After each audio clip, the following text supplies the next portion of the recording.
Did you know that there's Medicare plans out there that you would think they don't want you to get well again? Well, they really, I guess, kind of want you to get well. They just don't want to have to pay for it.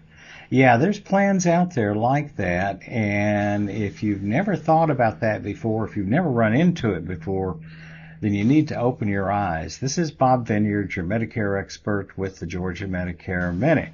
Yes, there are plans out there that have prior authorization. They have networks that you've got to adhere to. You have certain doctors and certain clinics and hospitals that you have to go to if you want to make sure that your claim could be paid. It doesn't necessarily mean it will be, but it could be paid.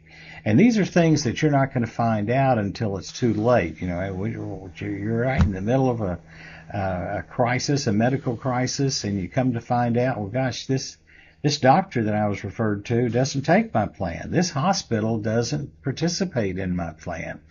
And I don't know if I can get anybody to approve my treatment. That's something that is pretty doggone scary if you ask me.